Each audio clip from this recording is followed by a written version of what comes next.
Hello, everyone, and welcome to our virtual roundtable on women, life, freedom, the future of Iran's feminist revolution. I am Nasim Basiri, co-founder of Commission on Transnational Feminisms and Queer Politics at the International Union of Anthropological and Ethnological Sciences. I am delighted to be with you and grateful to all of you for joining us for this conversation today. IUAES, with more than 75 years of history, is the largest world forum of anthropologists and ethnographers with members from more than 50 countries and cooperation with major universities and international organizations around the world. And particularly, but not exclusively, with the International Council for Philosophy and Humanistic Sciences, the International Social Science Council, UNESCO, the International Council of Scientific Unions, and Council of Museums. We are also honored to use this platform as a tool for defending human rights around the world and advocate for global peace and societal change. IUAES has already hosted events and panels on violations of human rights in Iran over the past decades through its world congresses and conferences, and has worked with the universities and organizations around the world to stop the persecution and imprisonments of anthropologists and other social scientists in Iran. We are here today to address some of the issues academics and activists face in Iran and diaspora, and imagine together new futures for Iran's ongoing feminist revolution. This revolution is a consequence of 44 years of isolation, violence, and oppression by a theocratic state designed to suffocate free speech and maintain official narratives through censorship and propaganda. It's also important to acknowledge the fact that the state repression was not and is not only against women and sexual minorities, but it also continues to victimize men in the country with life-altering consequences for their activism and resistance against state violence, regardless of their class and religion. Since the aftermath of 1979 revolution, Iranians entered a tunnel of extreme violence and miserable destinies shaped and perpetuated through state violence and violation of their basic and fundamental rights in every walks of life. Miserable destinies that have expanded beyond the physical and mental borders through the expansion of Islamic republics, empires around the world, including the Western world. Today, we raise questions in regards to these important historical moments Iran is experiencing on a national level and globally. Some of the most important historians, anthropologists, social scientists, and feminist scholars claim Iran's women-led revolution is a unique phenomenon, and even in the entire history of humanity. And the surprising fact about it is that it is led by women from all classes of Iranian society for the first time in Iran's contemporary history, acting as a counterpart to the commonly regarded patriarchal strands in a dominant masculine culture. Since 1979, women's struggles for justice and freedom were predominantly led by the Iranian political and academic elite, who could not fully represent the reality of all women accurately. And perhaps the reason behind it was Islamic Republic's persecution of scholars and human rights activists in Iran and around the world, including scholars in North America. And so only elite women and scholars could survive to some extent and escape the country. We honor thousands of Iranian activists and scholars who were imprisoned, persecuted, and executed in so many cases for telling the truth and exposing a criminal regime's crimes against humanity, concealed through internal oppressions, and a global apartheid continuing to sabotage whatever these scholars and activists have built in the past 44 years, and even during the ongoing revolution in Iran. By calling this revolution a women-led or feminist revolution, we do not mean men or LGBTQ plus peoples didn't play a role in its construction and the paths it is taking globally. What we mean is that this revolution is mainly an event produced through the intersections of women's movements, mostly for common goals, which is freedom and peace for all genders, religions, and social classes. We also honor hundreds of activists and university educators who are in jail in Iran, and now they did not even make statistics because of a culture of burial Iranian mainstream media and journalists perpetuate to marginalize the academic and underground movements. And we also consider all those freedom fighters and academics buried in Iran the real revolutionaries. This revolution has also mainly resulted from LGBTQ plus and women's and spontaneous and sometimes organized movements that were shaped both in Iranian academia and civil society in the country and in diaspora, especially during and after the COVID pandemic isolation, with the help of technological advancement that could reunite and connect Iranians from every class of society, and could successfully pave the way for what we call it Iran's feminist revolution, powerful enough to influence other women and LGBTQ movements for equal rights in the Middle East and beyond.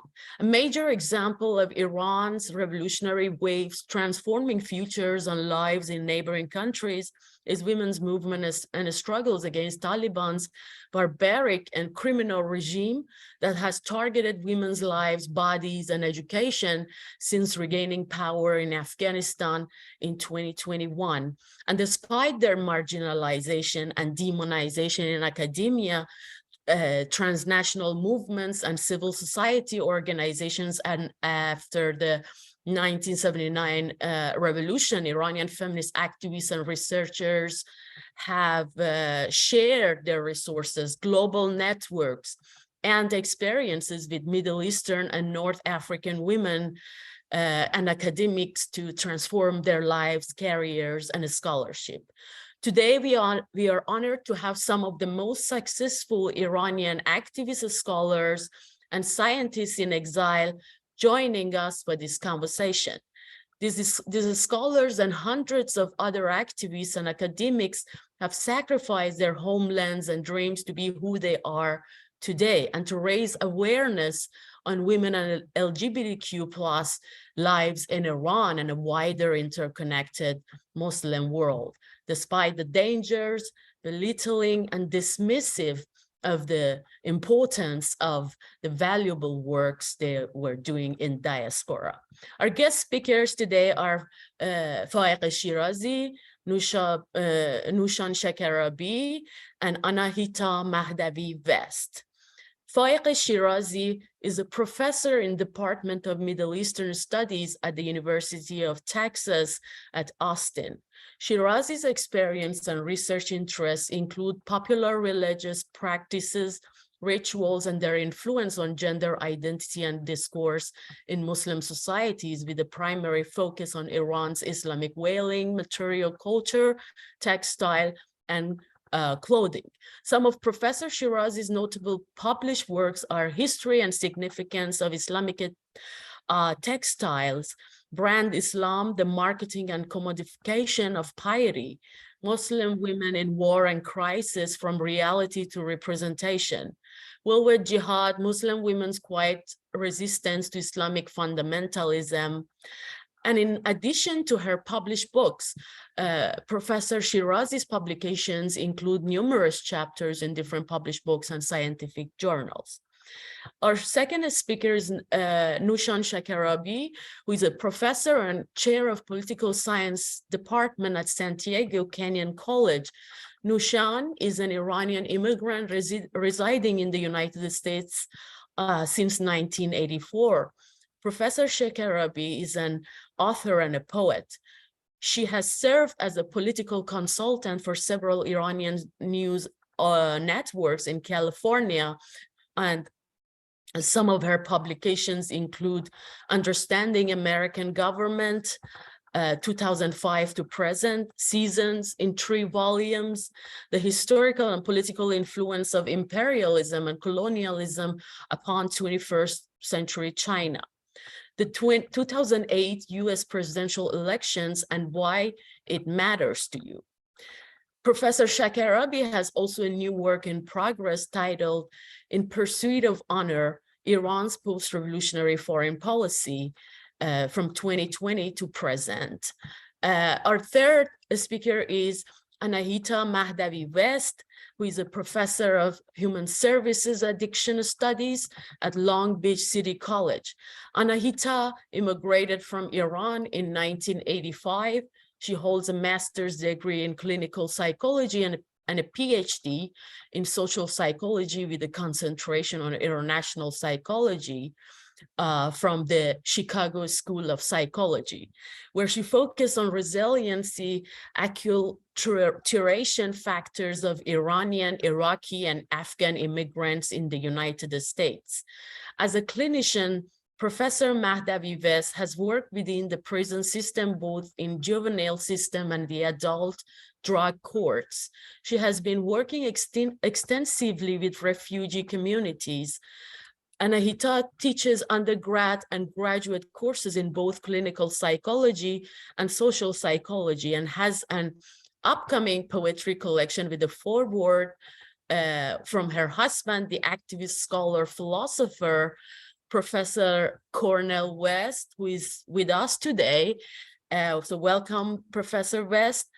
And the collection is expected to be out by April of this year. All right, so welcome everyone again, and let's start our first question for the guest speakers. We won't have a speaking order since it's a conversation today. And at the end of the conversation, we will have a Q&A session. So if you have questions, you can start putting them, or even comments, you can start putting them in the chat box from right now. But we just have a request. We want you to please unmute yourselves until the end of the session. And if you have a question or comment, just put it in the chat box and we will call your name. And I know that some of you do not have your actual names, and my name appears instead because of the technological errors here. So please rename yourself. So you have this option to rename yourselves. Our first question is for all three speakers. How, as women, we collectively and reasonably convince our Iranian society that in the near future, there will not be any progress without support for women in every aspect of our society? And we say that knowing that our patriarchal society is, for the most part, is to be blamed, but not. But how can we change our culture? How can we step towards a different culture and go beyond that patriarchal culture that we are experiencing? And we know that even during this ongoing revolution, people in Iran really changed both culturally and psychologically, and perhaps part of it is because of the psychological changes of COVID and technological advancement. So if you have any answers to this question, please unmute yourselves.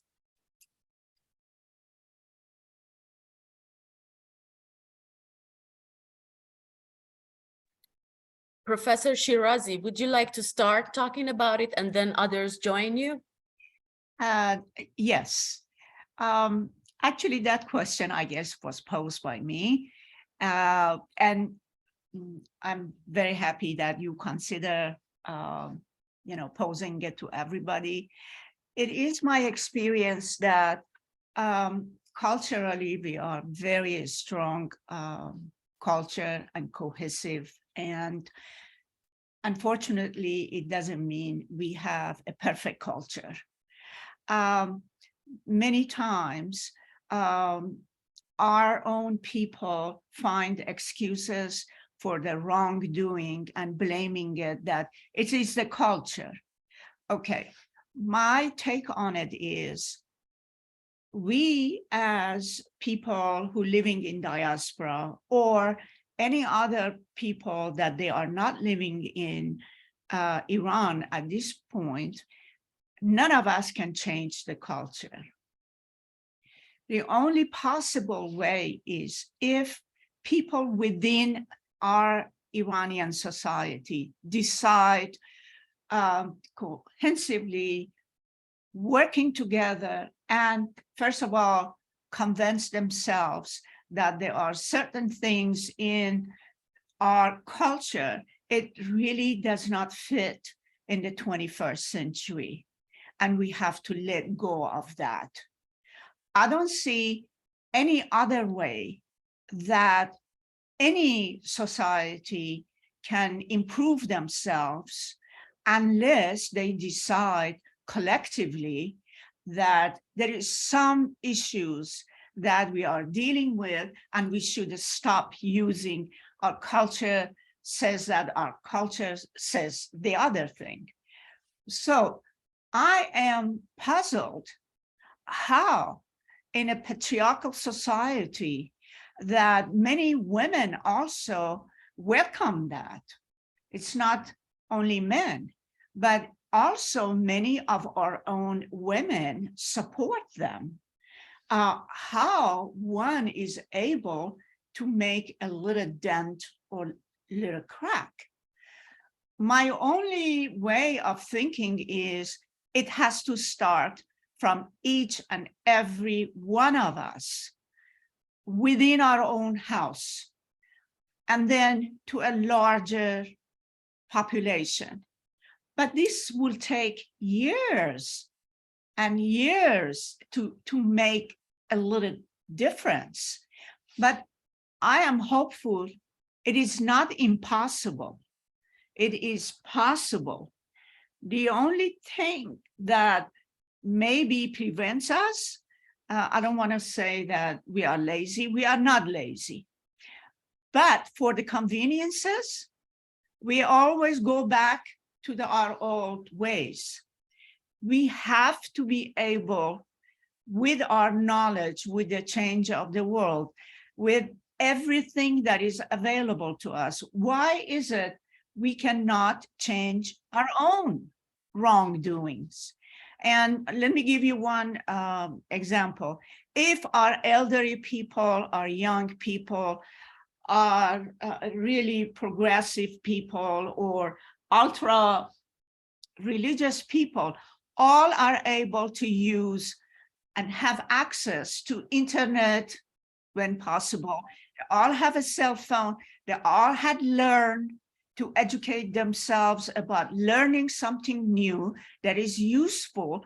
I take that as a welcome sign that this should be another way to go ahead and progress yourself. It doesn't mean that you have to accept each and everything that is changeable, but I really am hopeful that if everybody think collectively, they have a mother, they are related in their life to too many women, you cannot deny giving them right and privilege of existing.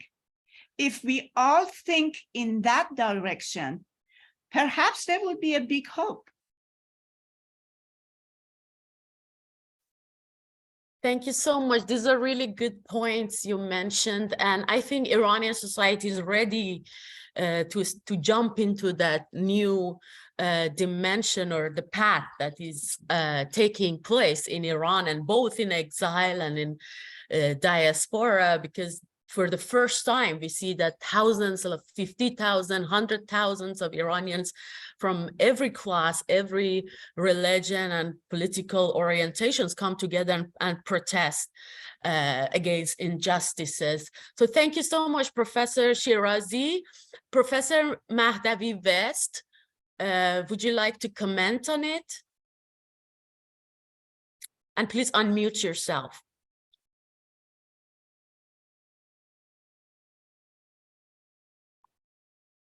Unmute.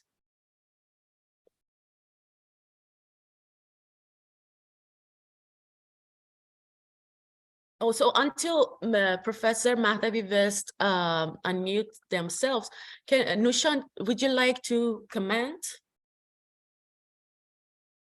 Yes, I'm happy to do that. Before we get started, good afternoon, everyone. Before we get started, I wanted to, as part of this panel, sincerely and profusely apologize for the technological glitch that we were having. We are all from academia here. We pride ourselves on starting things on time. And I'm very sorry that we're having all these glitches. What I wanted to say about what Professor Shirazi said and what Nasim mentioned, and we'll get to Anahita's point in a minute, is that we are not going to see the type of change that we're all hoping for, especially outside of Iran, if we don't get to the root of the problems. Those who are in Iran and who are on the streets of the cities in Iran and are risking their safety and their lives may look at us with a bit of disappointment, those Iranians in diaspora, because I think what we're witnessing more than anything else is a lot of negativity, a lot of political bickering, a lot of division. I think that it's wonderful that we go to protests. I think it's wonderful to have panels and to have discussions and to bring attention to these issues, especially for non-Iranians that live in the United States and Europe and Canada, who will have an interest and empathy and curiosity about our culture and where this revolution is heading. But I personally, despite the fact that I'm generally an optimist, have been very worried, very, very concerned at the lack of unity and the lack of desire to move forward. When you scroll through social media, you see a lot of wonderful things. You see art, you see music, you see protests, you see people coming together, and that's heartwarming. But unfortunately, what you see a lot more is finger pointing and bickering and disrespect and accusations without any cause or evidence, or a complete misunderstanding of what this cause is really about. I don't mean to be dramatic, but there are people dying on the streets. There are mothers and fathers who are mourning their children, and we still have folks here being more concerned about, who they should be affiliated with and not affiliated with. So part of that cultural change that Dr. Shirazi was referencing, and getting kind of into this modern era of setting aside our discriminatory attitudes and being more open and being inclusive of all Iranians, regardless of their religion, their sexual orientation, their socioeconomic status. In addition to that, we really need to get to the core of being able to respect each other's differences and moving forward with a diplomatic, democratic attitude. I worry about these divisions, and I don't think that we're doing any favors for our loved ones and our fellow countrymen and countrywomen who are, like I said, risking everything for freedom. I think that this revolution has a long way to go and success will come, but democracy has to come from within, and the support that we give that democracy that has to come from within the Iran has to happen with a little bit more cohesion, a little bit more harmony with Iranians in diaspora. I get very, very discouraged when I see that kind of fighting, and frankly, I really try to distance myself from it. Thank you so much, Professor Shakarabi. Professor Mahdavi West, would you like to comment? Sure, just a short comment. First, I apologize. I was not able to unmute. It said the host has not allowed participants to unmute, but I finally was able to do it. Thank you, Nasim John, for arranging this dialogue, and thank you everyone for being here. So I think a part of your question was, what guarantees do we have that we will be able to secure the rights of women and LGBTQ other vulnerable communities, and in general, the whole democracy, if in fact we see changes in Iran. So while I see things through a lens of hope, and I tend to not to lose that, work really hard to not to lose that, I don't think there is ever a guarantee for any democratic establishment to be forever a democracy. Democracy is a fragile thing, and we see what's happening in America now when it comes to democracy. So I don't think there is any guarantee that the next government, hopefully when this barbaric government in Iran is gone, the next government can basically have a guarantee that keeps a democracy, a true democracy. I feel like majority of the most nations in the world have a pseudo semi-democracy, but unfortunately, no parts of that democracy, even a semi-democracy, exist in Iran. So as far as the cultural changes, I think that's very important. That's something that I personally emphasize on it a lot, that yes, democracy in a country is a series of policies, a government that comes together, establishment that starts writing democratic policies. But it's above and beyond, in my opinion, a mindset. Democracy is a mindset. And as Professor Shakarabi was saying, if you are not having you don't tolerate my opinion here as diaspora, in diaspora, where we live, when we live in Western communities, we cannot carry on a civil discourse, and nobody has, toleration to hear an opposite opinion, and there is so much internal fight.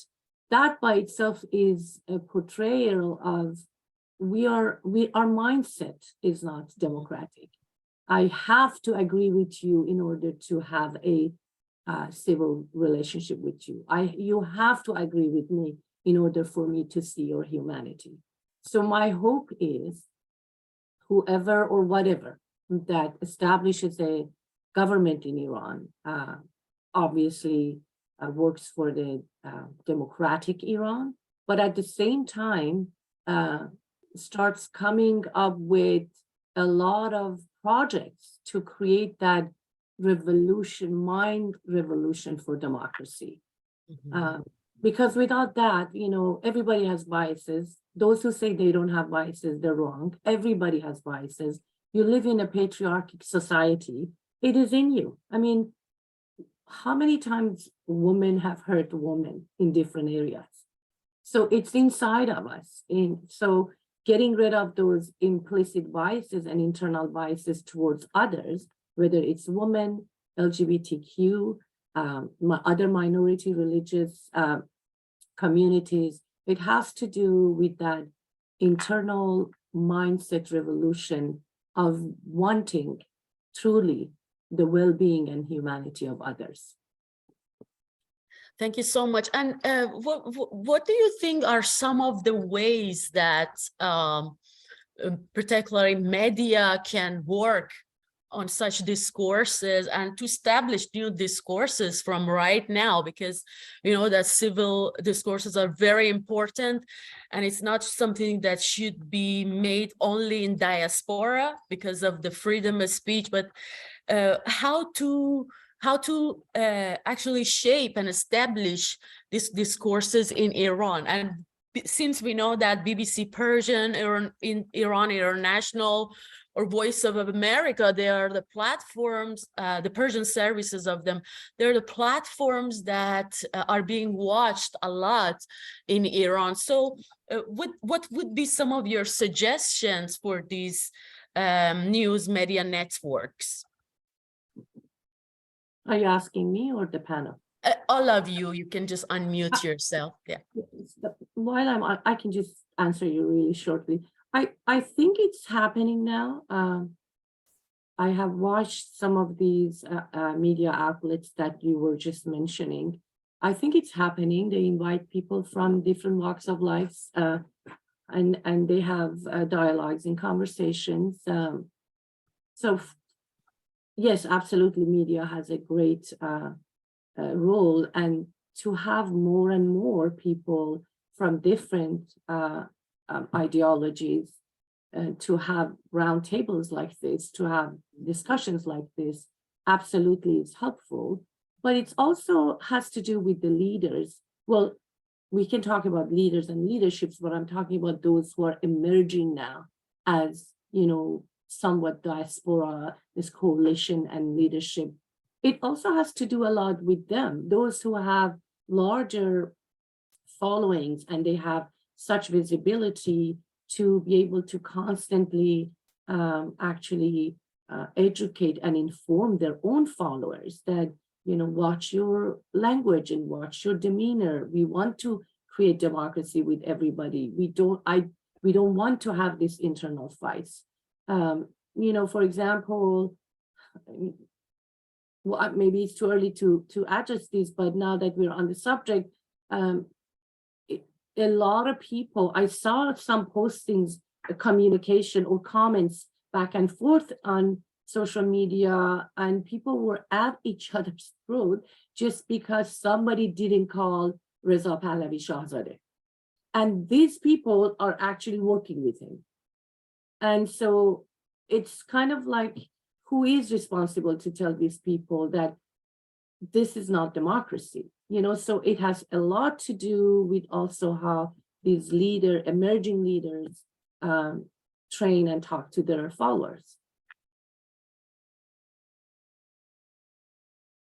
We hear that in Iran, there are hundreds of activists on the ground and academics, also university professors and educators, who are actually being in jail and getting released, and then again the circle happens.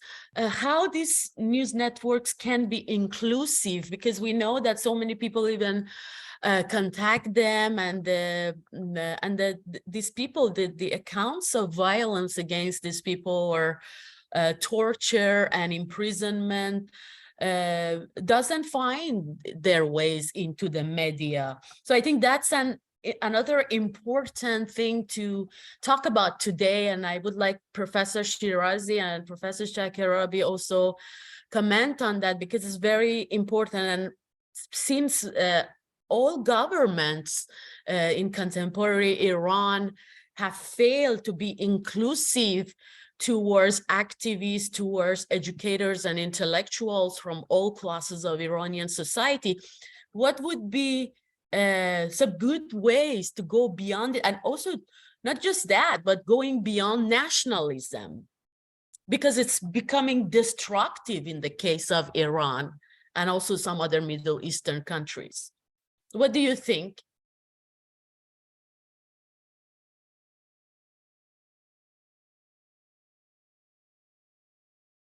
You are muted.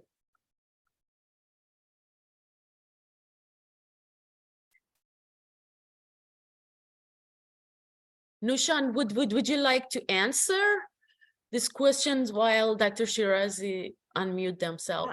Yes, I'm sorry, Nasim, the question was rather long. Do you mind just condensing it a little bit, specifically what you want me to reference in that question? Because some of it I covered before. I don't want to repeat myself.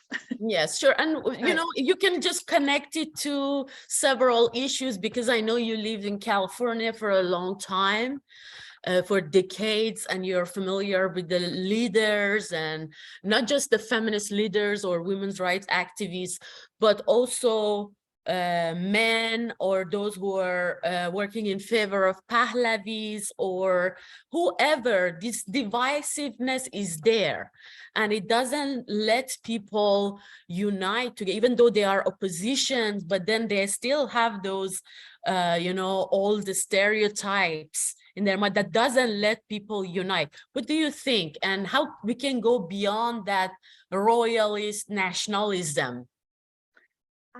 I think this problem of divisiveness, as we've all touched on in some capacity, what Dr. Mahdavi West was saying about people getting upset that Reza Pahlavi wasn't referenced as Shahzadeh.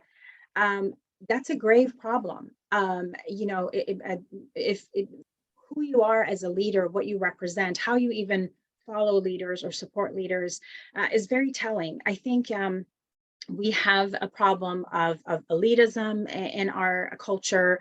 I could sit here for hours and talk about all of the wonderful things about the Iranian culture, but unfortunately, when it comes to our political culture, the divisiveness, you know, comes from, I think, a lot of patriarchy, a lot of misogyny, a tremendous amount of misunderstanding, a marginalization, minimization of LGBTQI in the Iranian community, of religious minorities like Baha'is. You know, I think it really has to be a cultural shift. I'm not quite sure if we can really sort of teach people, for a lack of a better term, not to say that, again, I don't want to engage in classism and say that, you know, if we're in academia, somehow we're better than anybody else. That's not at all what I'm saying.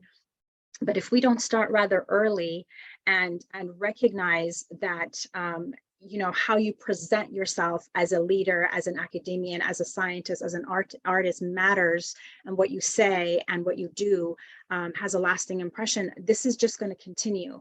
You know, think about if you put something online, how quickly you will get a lot of people in your feed cursing you, using such vulgarity, such horrific terms. That is so undemocratic, undiplomatic, and counterproductive to the cause. So my answer to that question would be, how do we get away, how do we get rid of this divisiveness? How do we sort of start fresh? Is you have to start educating people from a young age. This has to start in people's homes. This has to start with children in grade school and on the way up. And then just understanding that if we claim that we are nationalistic and we are patriotic and we love Iran and we love democracy, then we need to act like it. Democracy doesn't mean, well, you know, people who are, you know, academians and who go to cafes and have cappuccinos and who read Nietzsche and Foucault, oh yes, of course, we have to listen to what they have to say. But if it's a woman who maybe makes her living, you know, as a housekeeper or as a babysitter, or someone who we, unfortunately, in our culture, I don't mean anyone here, but some people put down, oh no, we don't need to listen to them. It doesn't really matter. We engage in that classism and that discrimination all the time, and it's not going to be resolved unless it is addressed, it is not tolerated, and something better is replaced.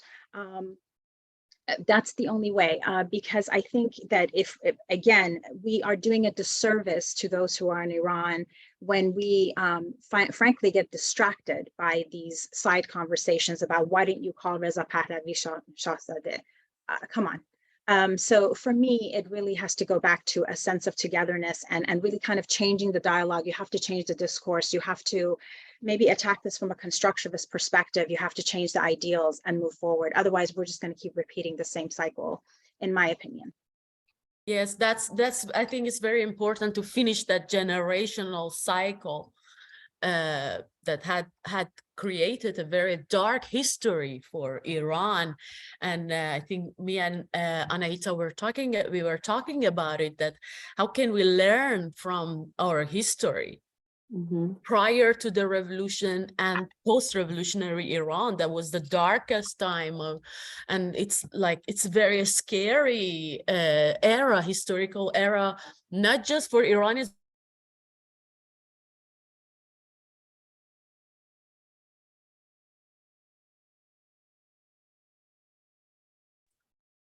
All right, so I was muted all this time. I'm sorry. So what I'm trying to say is that you were not unmuted the whole time, just the last couple of seconds. We heard what okay. So what are some of the historical lessons for us? And Anahita, I want you to talk about it because I know you got a lot to talk about it. And Professor Shirazi, would you like to comment on what Nooshan said before we get into the next question? Yes, of course. I have always thought about it, and it's really good that the example of, you know, Shahzadeh Pahlavi versus Reza Pahlavi came up, because I have seen that a lot. One of the issues that I believe we have, even with our educated people, is we do not know the true meaning of democracy. We heard that.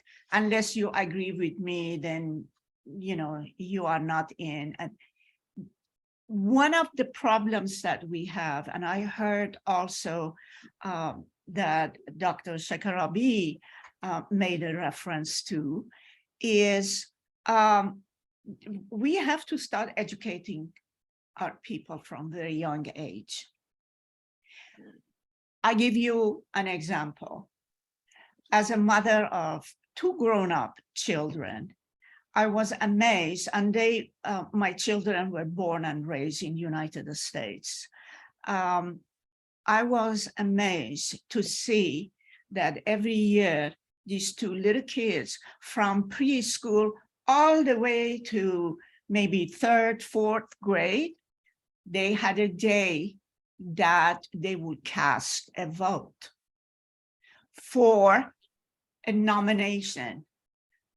Like they will given the lessons are, okay, we have this group, we have that group, and we have the 3rd group, and here's the information about them. Which one you think is the best gonna serve for a case?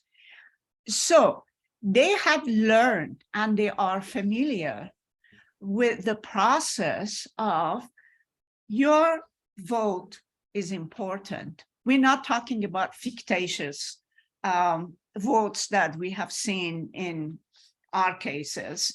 We are talking about educating.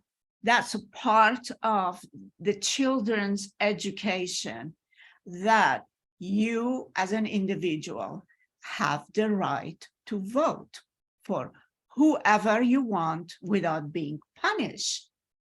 This, I truly believe, is one of the lessons that we have to put it in the social studies. I don't know what curriculum now they are studying, but it has to be within our system of education, giving the people the choice and the right to whoever they want to follow. And the winner is the one that has the most follower. Why is this not done? Also, on the question of the media, unfortunately, our media is not a media, is a lip service for, as a media, but it's really not a media. Within a culture that media and everything, inclusive of advertisement in the streets, publication of books, speaking, having a song, everything is controlled. This is not democracy. This is a theocracy in addition to, it's a little this much short of communism, but I call it a communism because in the communist country, they believe in a source of a system. Well, here you make the religion to become a system that everybody is forced to follow and believe in it. So communism under the auspices of religion, that is the biggest problem, that if you are a religious person, you must accept whatever we say. No, a lot of the wrongdoings that it has been done in our culture since this government had taken place and is religious, it is just like devaluing the religious belief of people, making you feel guilty or ostracizing you because you happen not to believe exactly what they believe in and they practice. It is very sad that under the auspices of religion, a lot of people get fooled. It is always throughout my own studies, I have found out that, and I'm sure most everybody know, religion is a very sensitive issue to every person who really deep inside may not be practicing a religious person, but deep inside has a belief. Misusing that belief for every individual and trying to treat everybody to go one direction, to me, is just nothing except a control. We have become, the society in Iran, for the large part, have become like a cult, a controlled cult. And most of them, they don't really know it.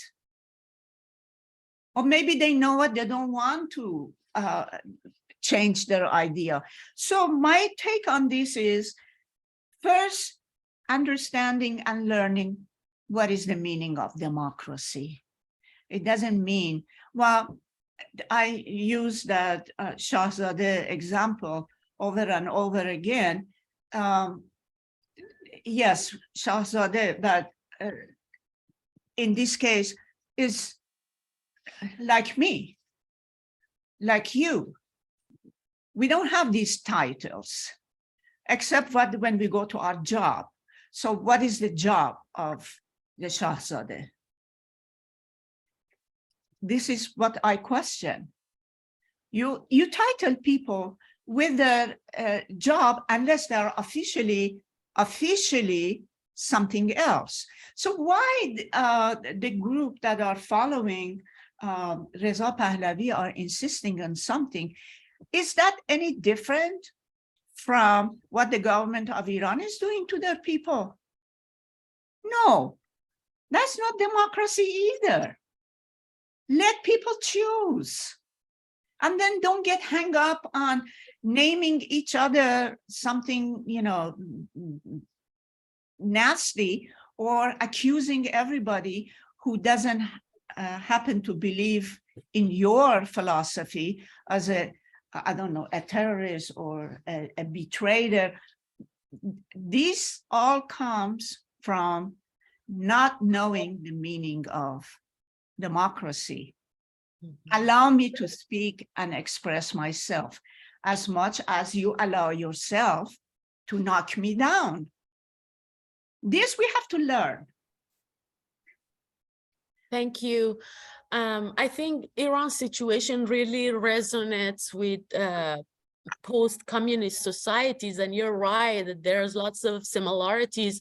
If you just look at the account of Romania and Ceausescu's destiny, it's exactly the same. But the good news is that in post-communist Romania, people came together, like exactly what is happening in Iran right now, and they are much more peaceful than ever in their history. All this divisiveness and social gaps are being filled. So we hope that it really happens in Iran as well, but it really requires education and empathy. And I think you're very right about all these groups turning into cults. At least from what I know from Iran is that we don't have communities there. We don't have groups there, social groups. And all these groups, whether it is in like political groups, social groups, literary and artistic groups, they all have turned into cults. And we all see that they all just perform and operate in the same way, which we hope that we can actually escape this, because democracy requires unity, and until we are cults, we cannot get into somewhere. So Nooshan, what do you think? But we've probably addressed the idea of the inadequacies I think we have in our understanding of democracy and in sort of affiliating ourselves with maybe some ideas that have not been fruitful.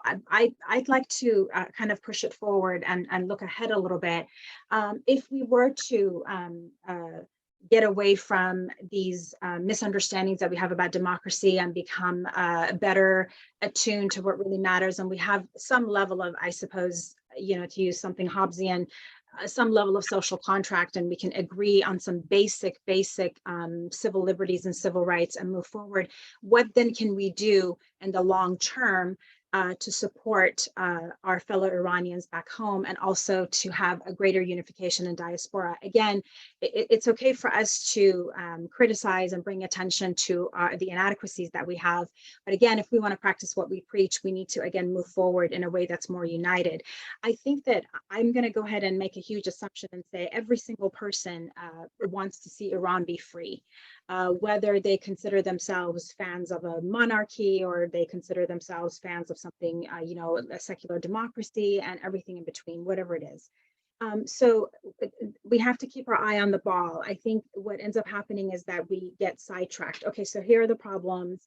I think then we need to start working on solutions and moving forward. I don't want to kind of keep beating a dead horse. I think that we have to think about how, especially Iranian women, that pride themselves on having a sense of family and community and the importance of education and employment and being supportive to one another, lifting each other up. What could we do to continue to lift each other up? There's more than enough division, in my opinion. There's more than enough sidetracking. So what can we do to lift each other up? Start with the little girls that are 5, 6 years old and lift them up. How can we, in universities and colleges, in places of worship, if people go to, in social settings, in professional settings, what can we do to work on something that is very different from what we've been used to, which is again, is that element of, elitism, exceptionalism. What can we do about that? I'd like to be more future forward thinking. We're very well aware of what the problems are. And I think from the time of the revolution until now, every single person has suffered tremendously, emotionally, financially, intellectually. They have been torn apart from their families. They have had so many hardships to go through. And now that we have survived it, and despite the challenges, what can we do to lift each other up and pull forward? I know some folks may accuse me of being too idealistic, but if we want it, change takes courage, and change takes us changing the paradigm that we've had before, which is to kind of repeat the same things we've done. So if you don't mind, I'm going to answer that question, but just saying we need to push ahead. Sure. Thank you. Thank you so much. Professor Shirazi, as a feminist scholar who has been active in the American academia and in a wider West for decades, and closely observing Iran's social and political transformations, what are some of the historical mistakes that you think it would be good to talk about it right now in order to avoid it? And Professor Mahdavi, you also share your thoughts with us on this. Well, I might just say,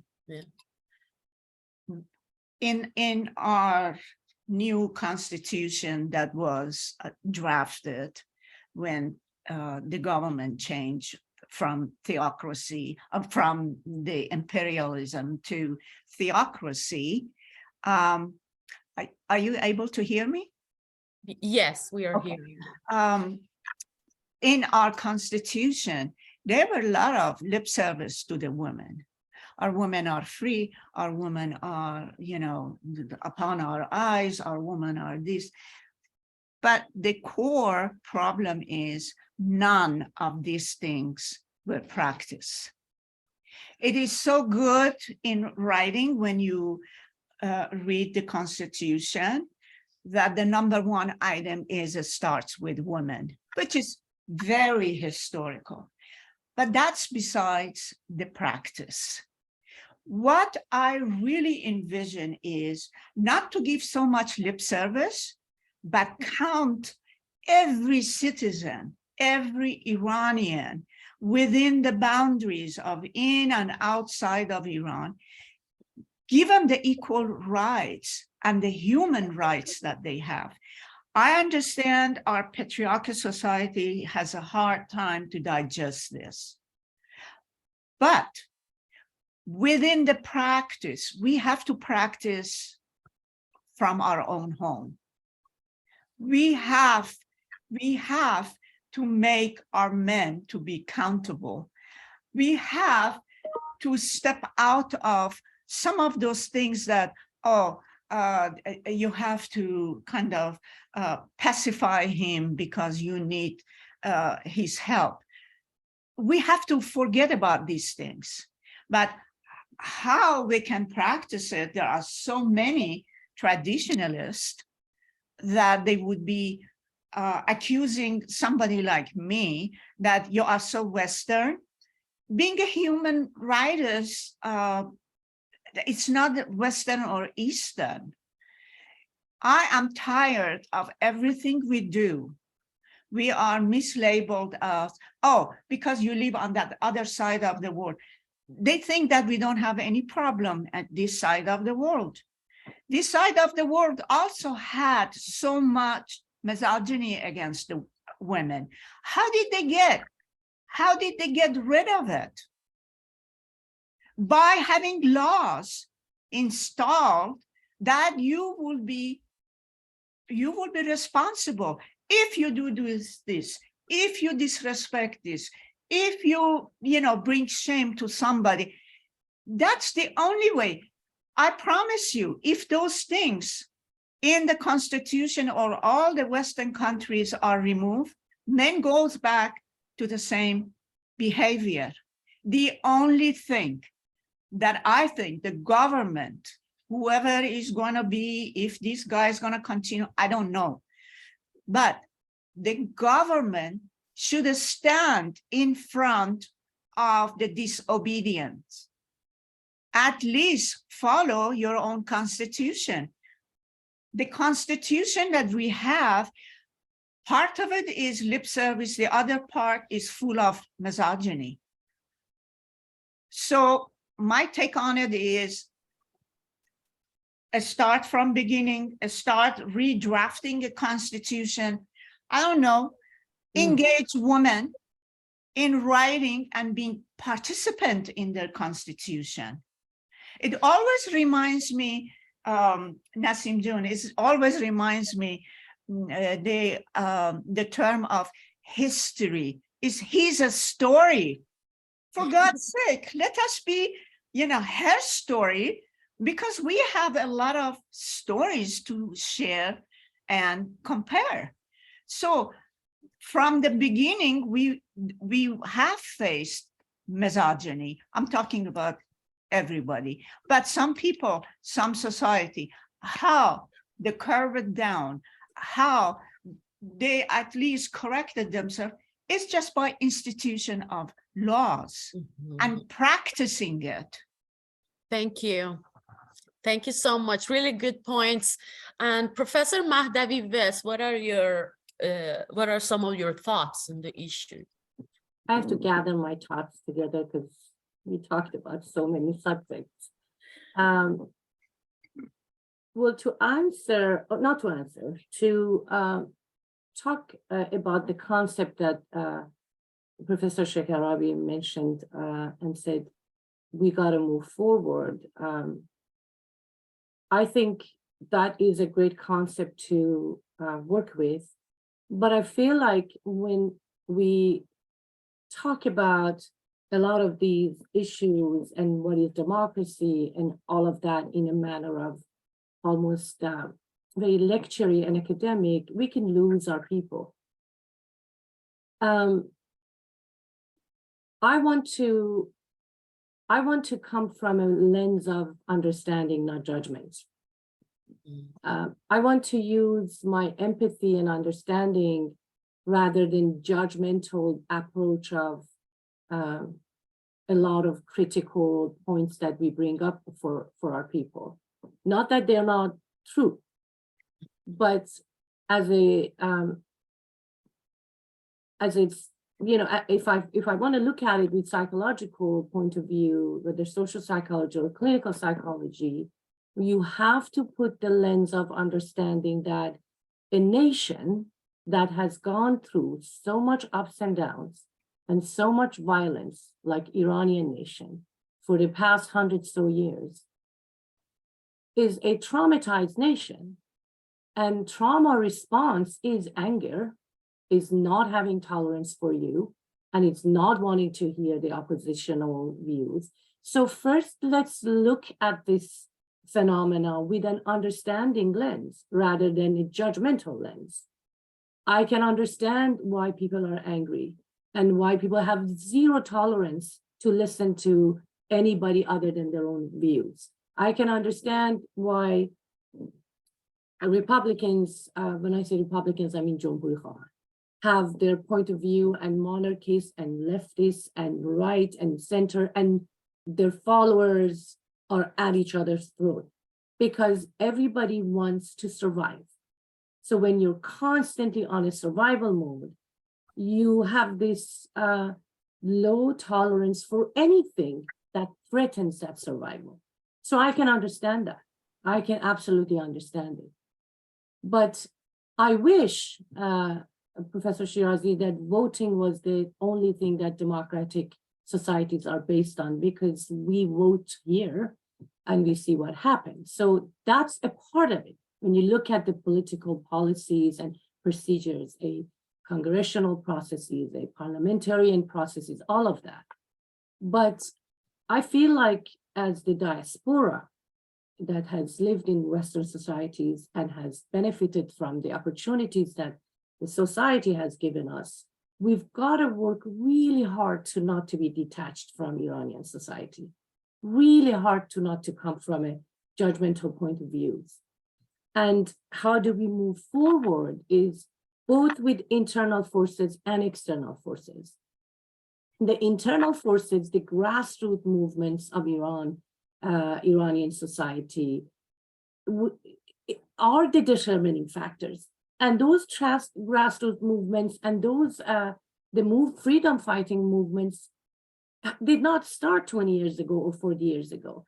It's been going on since early 1900s with the constitutional revolution, with nationalizing oil revolution, with a lot of other movements. Women had the first women association, society of women association, if I'm not mistaken, Akhbar Muslim or something, the Society of Women Iranians, their monthly magazines, and so on and so forth. It has been going on forever. But what can be a determining factor is that how are we as the diasporic society and those who are now bringing themselves as, emerging as leaders, are so in touch and connected with the society of Iran and not disconnected and creating these dialogues and movements that actually can be harmful to Iranian society. At the end of the day, we live in Western societies. If Iranians, if there's a referendum, democratic referendum with observations and supervision of, national democratic organizations, completely a democratic referendum, and the majority of the Iran wants monarchy, who are we as Western society, people that live in Western society and diaspora, to say no? So that's not my issue. Whatever the Iranian inside of Iran decide their fate, that's what we need to accept. Our role is, how can we help them and move parallel with this movement, not fall behind, not run ahead, and be with them, walk with them. And, why is it important to understand the history? Because we do not want to repeat the historical mistakes. We do not want to be infatuated with the concept of that charismatic leader and then give our faith to that one person. And then 40 years from now, we have another revolution, whoever that person is.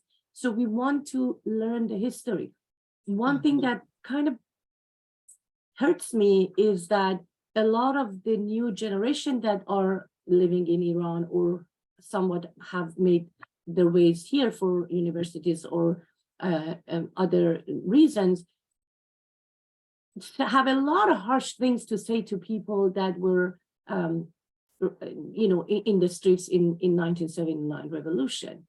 So you can come from a place of anger and say that that revolution brought us to this. I can completely understand. In comparing Shah's regime to the barbaric mullah's regime, absolutely, it's no comparison. But there should be a historical lesson of what happened, what were the reasons. Internally, we need to look and study those internal elements. And externally, whether we like it or not, whether it's pleasant or unpleasant, there is always an external governmental interference before a regime is changed, because all these governments are intertwined and their benefits each other. So I think both internal and external forces must come together and be absolutely parallel with the movements inside of Iran. Thank you so much. And I think we really need this international support, maybe not just from the politicians, because they have their own problems with each other and really difficult to intervene.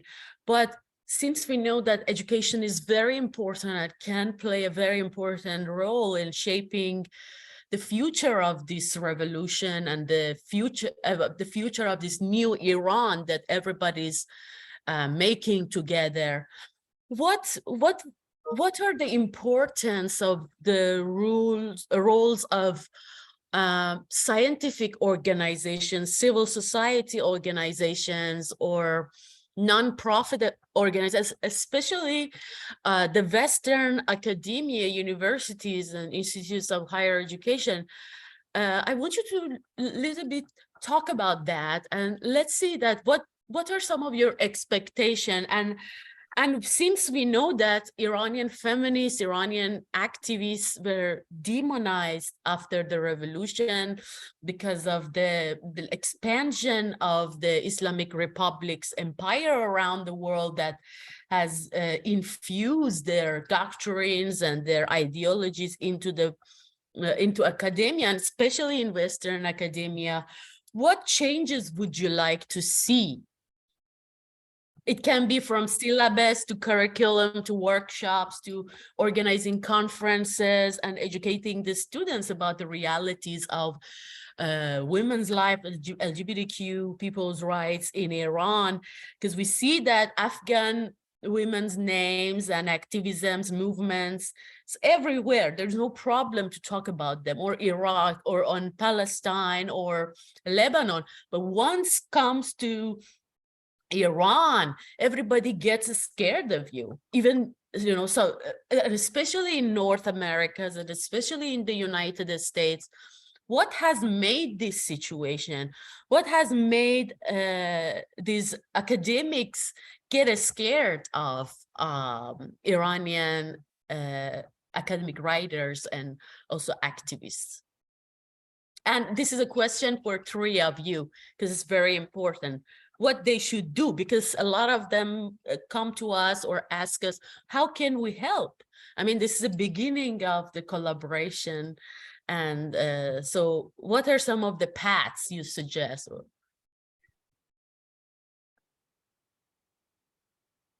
I can tell you in my case, are you able to hear me? Yes.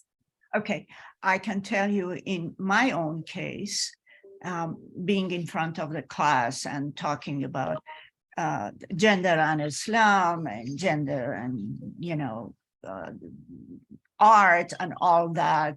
When it comes to the Iranian, or the Iranian culture, although my course generically feeds to Islamic society, okay, not particularly Middle East, but Islamic society. But when it comes to the issue of Iran, most of my students either are ignorant, they don't know where on earth Iran is, but if you say Persia, they have some historical knowledge about it, or they have not heard anything positive. I agree with you, Nasim. They have not heard anything positive because now these new generations that they come, they have heard of September 11. And who associated us with September 11 when Iran had nothing to do with September 11? Was one of the presidents of the United States. And it looks like it sucks, and it is stuck with us that we are become a permanent part of something that Iran didn't have anything to do with it. And we still are. And for the most part, they don't forget those hostage crises that they have learned. And it is very difficult to erase something that historical had happened, but fraudulent information based on whoever interpreted the events, whoever was there, and the issue of the nationalism, we're talking about the West, all of these, it has a negativity on the Iranian people and the Iranian cultures, despite the fact that at least in US, all the statistics shows we are among the highest educated group. We are the least threatening people. We are not involved in any criminal activity because we have the statistic for the minorities. And we are among relatively the wealthiest people because of our education and because of our position.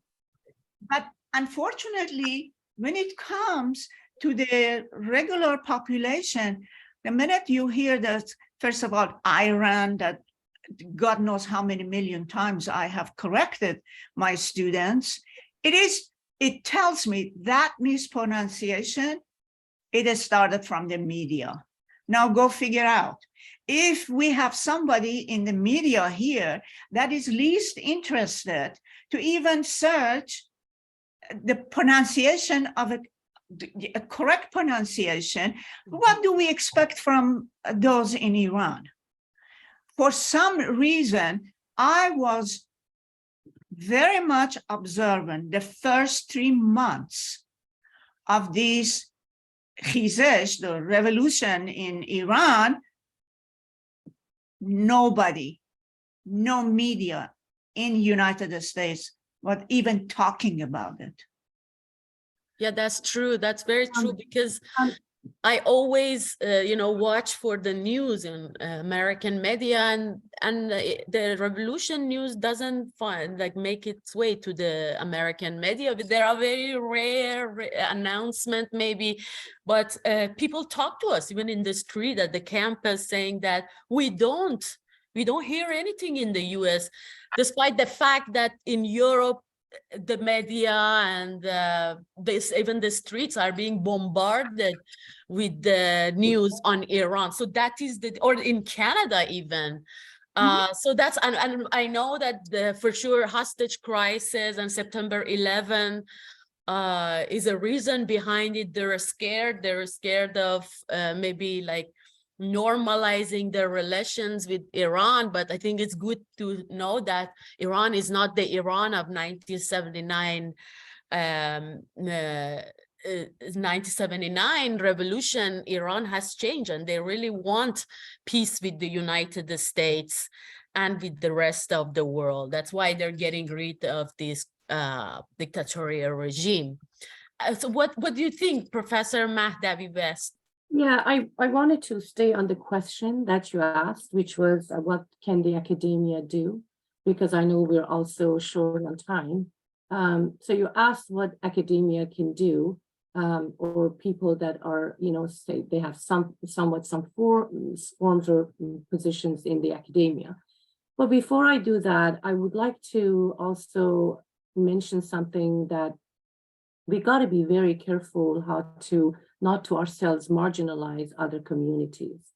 So I can understand that, as far as the statistics on education, Iranian immigrants are shown to be amongst the highly educated groups in America, absolutely. And are women in Iran. We have the highest level of Iranian educated women within the Middle East. But I tend to stay away from words such as we are the wealthiest, because I promise you the refugee community that I work with are not the wealthiest of Iranians. So we need to be very careful how we ourselves paint who we are here, and not to create this, elitism as us Iranians. So that's really important. And as far as what the academia can do, well, this is what you're doing, Nasim John. Mhm. You bring people together and you start talking about some subjects that can inform and educate the community. And we can always invite, our colleagues, and you don't even have to have a Zoom and have it for public. You can invite your colleagues and talk to them about what's going on in Iran. I mean, few of my own colleagues have reached out to me and asked questions, and we had great conversations. You can write about what is happening. Advocacy cannot be separated from what we do, whether you're a professor, you're a doctor, you're a psychologist, you're anything. I mean, advocacy for the least of these and the vulnerable communities, whether they're Iranians or Black Americans or indigenous people, activism cannot be separated and advocacy cannot be separated. So we can continue doing that. And again, I go back to the point that we've got to stay connected to what is going on in Iran and the cultural dynamics and elements of our Iranian sisters and brothers and siblings in Iran. To respect LGBTQ sisters, brothers, and siblings in Iran. And that is the important factor, whether you are in academia or any other profession that you have. Thank you. And I also have another question from you, Anahita. Yes. Here in the United States, especially, scholars are really scared of being labeled with Orientalism and intervention and Eurocentric, like being accused of having Eurocentric understanding of women's lives in the Middle East and in Iran, which was a very serious thing. I mean, I think it's one of the reasons that distance the American academia on Iran's issues, and especially after the September 11 thing. But what do you think about that? Have you encountered such accusations? Yeah, absolutely. If you are a outspoken individual, especially a woman, and especially a woman of color, there's no way you're not labeled. You are going to be labeled. And the question is your focus on your worries about being labeled, or is your focus your mission? You are always going to be labeled, no matter what you do, no matter what you say. And while it's hard, and while it requires some energy to spend on and to fix things, but we have to accept the minute that you have a mission in life to speak up for the people that are suffering, to speak up for the vulnerable people, to speak up for the communities that are oppressed, whether they're Black community in America, the refugee communities in America, the poor people in America, you are going to be labeled. There is no party and fun in being, speaking up for the vulnerable people. My husband always says to let the suffering speak is the truth. You cannot be a truth teller if you're not talking about the suffering of people. So you got to accept that. That will be, unfortunately, a price that you pay. Speaking up the truth and standing up with the vulnerable people and the least of these have a high price to pay. So yes, I think we all know that, familiar with that, being labeled, marginalized, cast, being outcast. But then that's fine, because you choose your mission in life. What is your mission in life? If you want to be an academics that is just in writing and publishing and, going in and out of conferences, that's wonderful too. But then if you want to do all of that, plus standing up for your students that are vulnerable, your students that need more help, for, your colleagues that are vulnerable, then, in society, you will be labeled. And so you've got to muster courage to stay focused on your mission. And I understand it's unpleasant, but it's a very old saga. It's not new.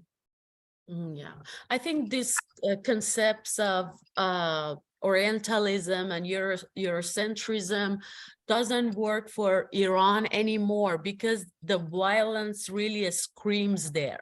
And Iranian people have gone beyond that. They're done with this. Maybe it was good for some period of time, and especially for other Middle Eastern countries, because there is this Orientalist understanding of the Middle East for sure, but it has been improved because American academia has been fighting it also since like the past few decades.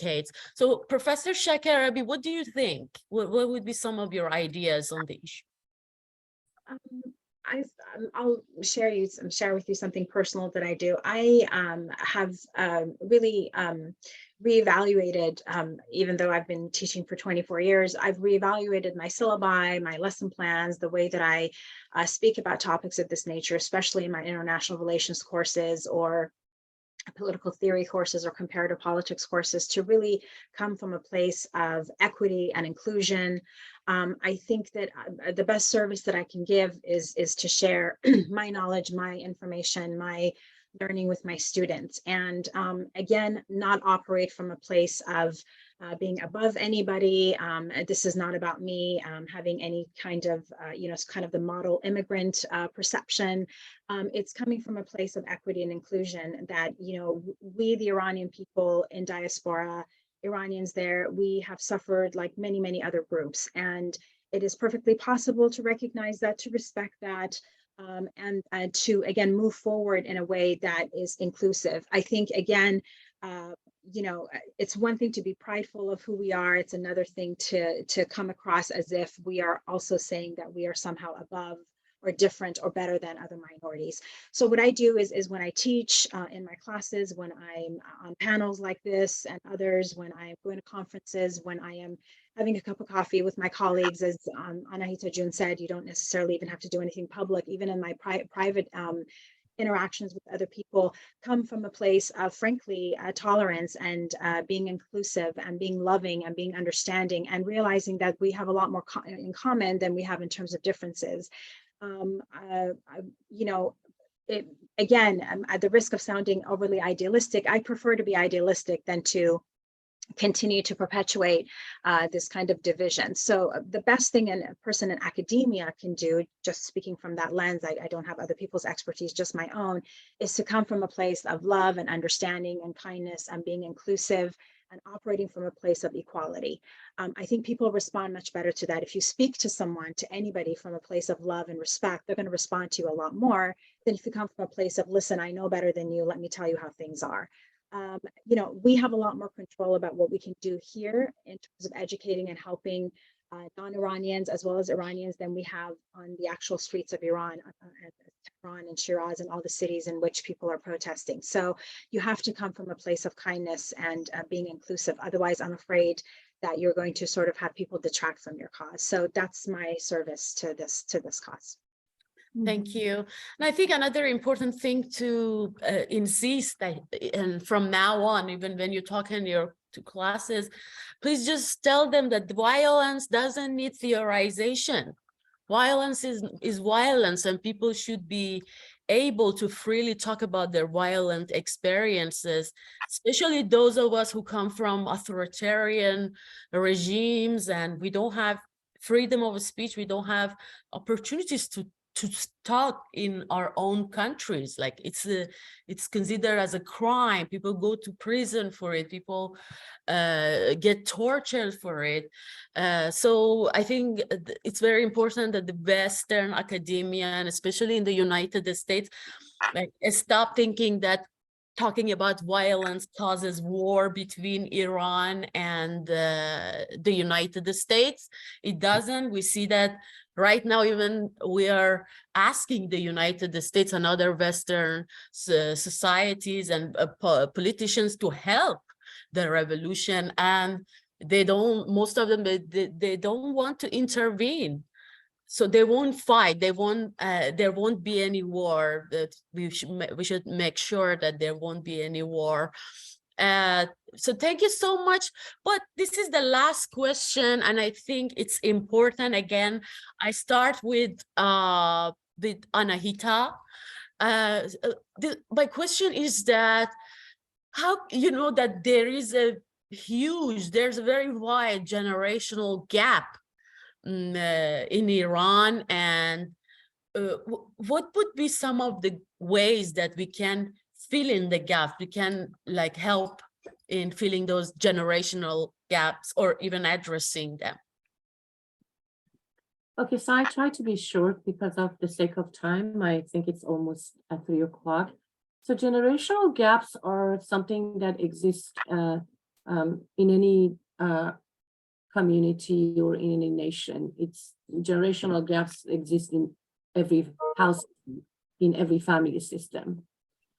So the generational gaps in Iran, I think, has actually created that that distance and disconnection from the older generation's history. So you want to look at it with the historical lens, that why is it, or what happened, that this generation is very detached and disconnected from the past history. And obviously, you know, as panelists also addressed it, it has a lot to do with what history is being taught in schools. And we know that the past 40 years, there is, you know, the true history has not been taught in schools. And all that the new generation has seen is oppression, is this barbaric treatment. And so not only the generational gap that exists in any society, in any era, on top of it, there is this not understanding of the history and this anger that exists. There's an anger that exists that the new generation has to the older generation. So I think number one is, if both can, from each side of the aisle, have the understanding of each other. You know, if you don't have empathy and you cannot see through the lens of others, you will not get anywhere. You will never understand where people come from. So it's important to have an understanding of the historical aspects of each generation.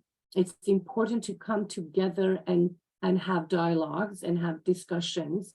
It's important to educate the new generation about the past generation, and it's important to educate the older generation about what is the understanding of the new generation's life and world. This new generation, whether in Iran or anywhere in the world, it's an advanced generation. They're very connected to the world. You know, the age of internet has made them connected to the world, even though there are some down points that come with it, which that's not the subject of the conversation here, but has made them very connected to the world, has made them very informed about the world. So understanding each other, having empathy towards each other, and the most important thing, education, educating all generations about how does it feel to walk in the shoes of the other. And that again comes, you know, through academic education, social education, cultural educations. And again, the leaders that are emerging, they have the responsibility for educating the society from all aspects of life. Thank you, Anahita. Very good points. I think you're right. It's a really interconnected world right now, especially after COVID.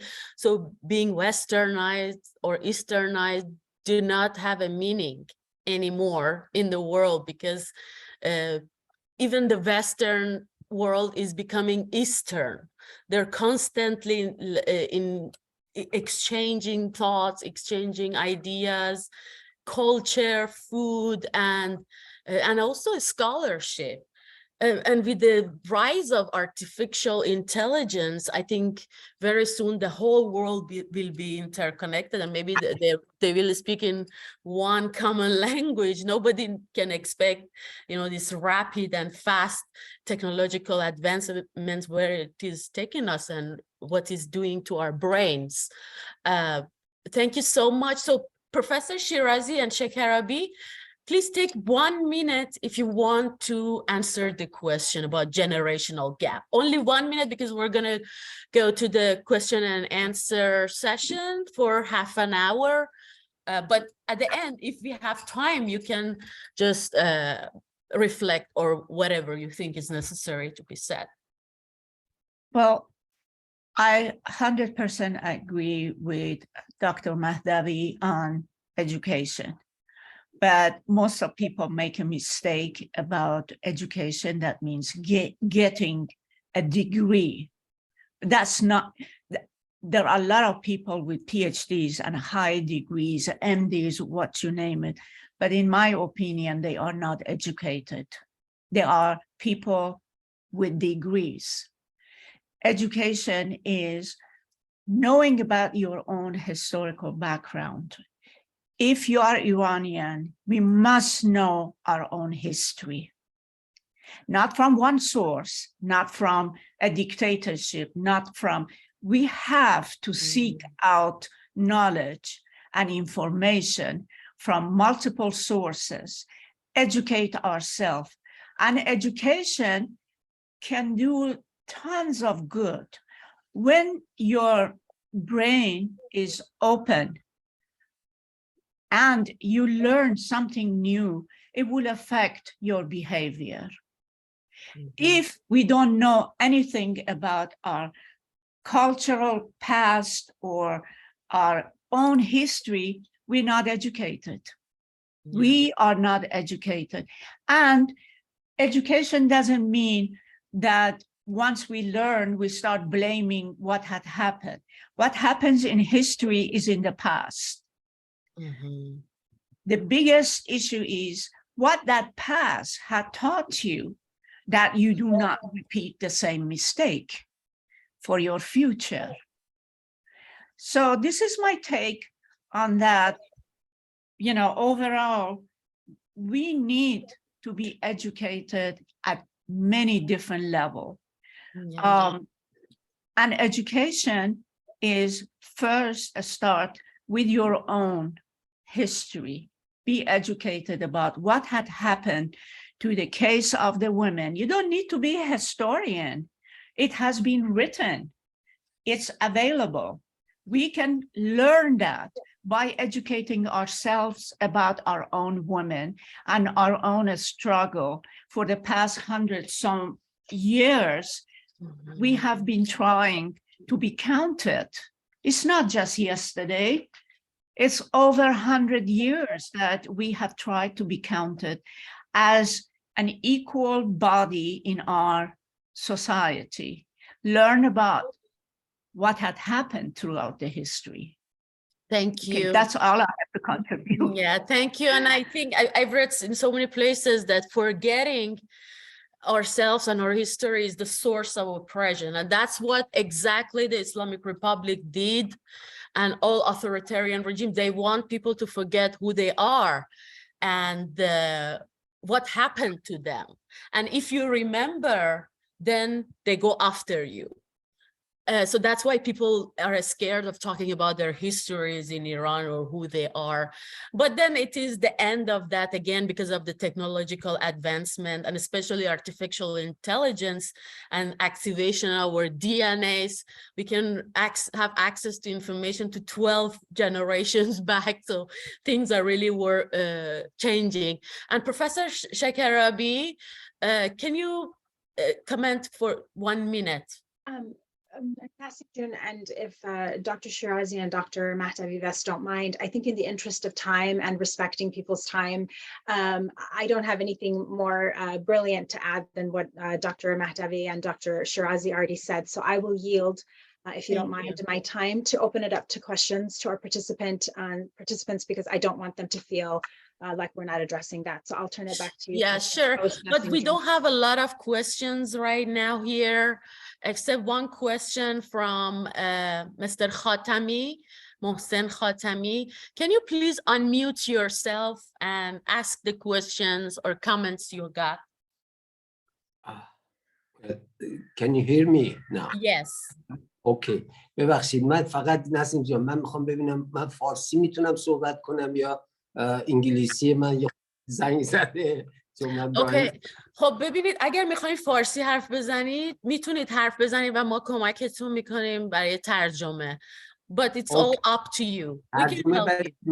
مگه چند نفر اینجا انگلیسی زبان هستن؟ Well, it's for an English audience after all, so it's getting but recorded. there is no audience. Listen, ببخشید منو. It's getting recorded and then it will be published later on. Okay. You can do what you like with it. See, I'm more comfortable to speak in my mother tongue. Okay. ببخشید یه لحظه به من اجازه بدید. من ممکنه یه مقدار طولانی بشه. من چند دقیقه میتونم صحبت کنم چون هم کامنت دارم همون سوالی که فرستادم خودمم. ببین سوال موقعی که شما جوابشون ندونی ولی بعضی وقتا هم یه چالنجه. من نمیدونم چه سوالی کردم یادم رفته ولی اجازه بدید من به خاطر نمیدونم دوستان برای میشناسن یا نه من به خاطر تحصیلات و تجربیاتی که داشتم همین ایژوکیشن که شما میفرمایید من تو آمریکا با بچهای زیر دبستان یعنی پیش دبستانی کار میکردم توی مرکز تحقیقات تو دانشگاه و کارم هم جوریه که فوق لیسانس من تو رسانه ها گرفتم اینا حالا همش به هم دیگه وصل شده. Okay, Mr. Khatami, can you stop so I just translate a little bit of it? First of all, Mr. Khatami is interested to talk in Persian because he's more comfortable with his mother tongue, and he's talking about education right now and reflecting on his experience in being both educated in the United States as well as having roles in media in the past. And it's important to know that Mr. Khatami is the first and only translator of Osho works into Persian. Okay, maybe not the first one. First one was a lady. But listen, I just left 5 of my books for free, uncensored, Osho's books in Farsi. One of them is the Book of Women, which is, how can I say? First of all, let me thank all the participants. You can speak Persian, I translate. No, well, I can switch, but. Okay. Okay. Excuse my accent. No worries. I think you're very clear. No, I enjoy your talking in English. Very nice one. Anyway, what I was going to say. What did I say? See, I'm 71 years old. My short-term memory is kind of. So you were, I think the last sentence you said was about media and education. Okay, media and education. And see, my thing was, okay, we all know the problem. We all know the pain.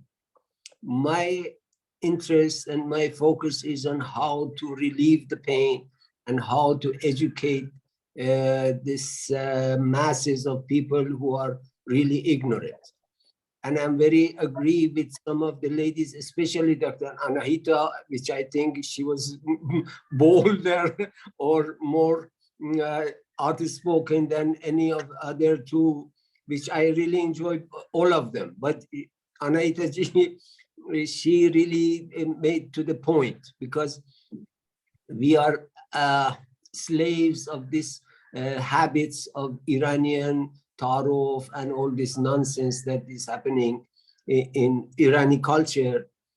So this books, see, there's a book called Mafia of the Soul, which is only in Farsi. It talks about the religion and the politics. These two subjects are all discussed there, and in 10 chapters. And whoever is interested in religion and sociology, whatever, it needs to read those books.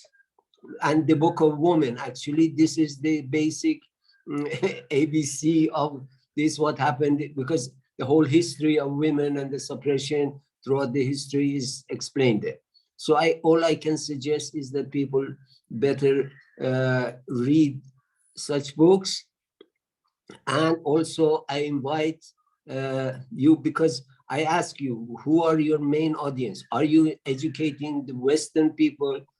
That's a different kind of setting. But if you're interested in educating the masses of Iran, then I can be of some help. Both actually, because I live there, I know the Western culture well enough. And we can do some kind of a new design. And you already started it. I really appreciate. So yeah, if we can, because it's a new age, to 2023 is a new age. Aquarius is coming, is already there. There's all these changes and this earthquake, everything is somehow related. So if you are willing, and I'm sure you're willing, because, and then we can start do some kind of a, as we talked before with you, Nasim. Yes, remember that you asked me to make some videos and things like that. Yeah. But this kind of setting is better, because we can be we can target the main audience, because that was, see, my favorite subject in that department of curriculum studies and instructional media, something like that. It was my department. It was instructional design. You see, and I have done it in Tehran.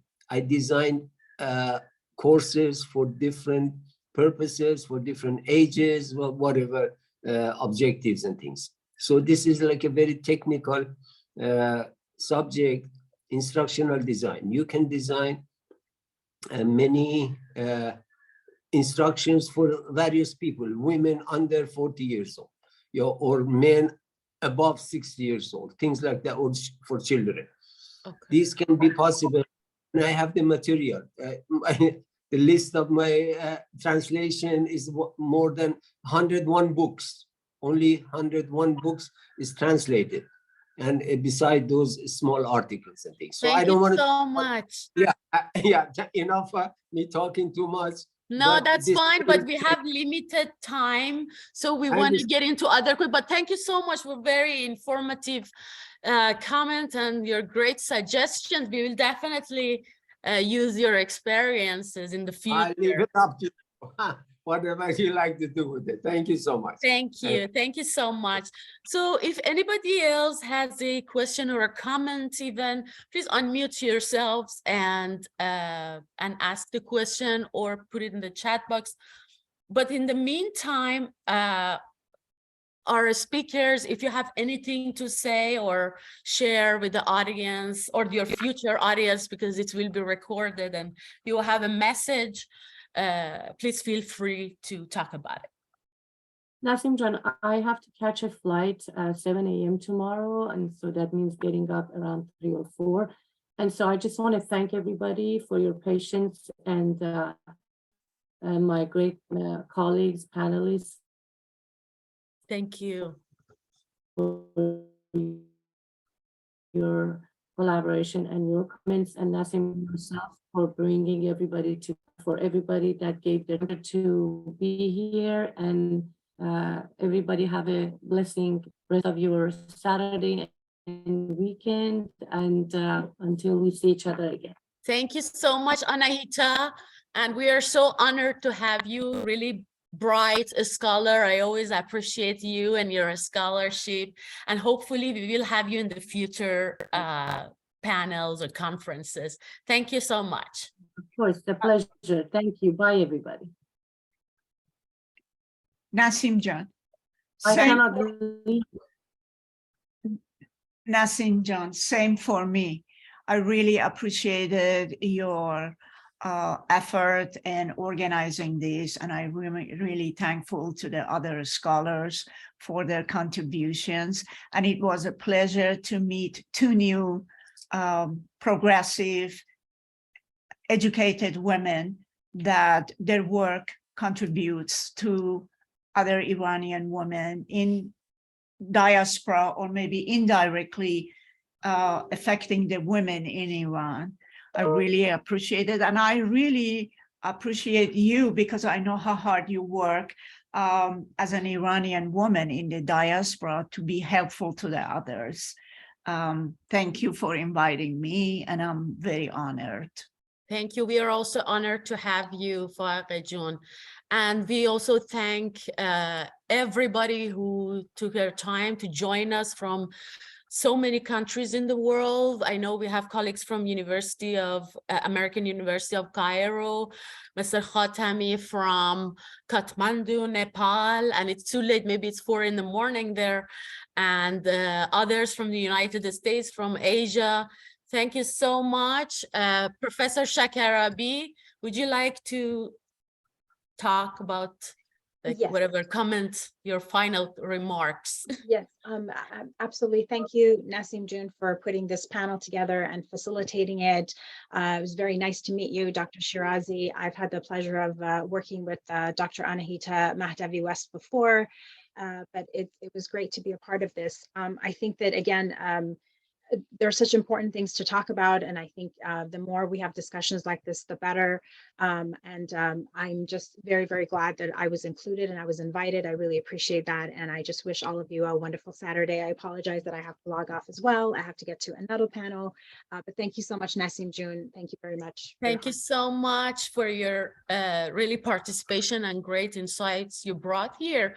That's what we are trying to do through our commission, to bring marginalized and also well-known scholars together to create new discussions, new debates that hopefully will lead to it. And that's how the revolutions happen, through creating new narratives, new discourses, and to start like establishing new relations, new communications with the world outside Iranian academia and outside the Middle Eastern academia, because sometimes what we see, like the Iranian studies or Middle Eastern studies, they are very small villages. So we need to go beyond that and reach other audiences. Thank you so much. Thank you everyone for joining us today. And we hope that it was useful. The panel was useful. And also we hope that this feminist revolution in Iran will lead to a greater life and greater experiences for women in the entire Middle East and North Africa and the world. Thank you so much. Goodbye.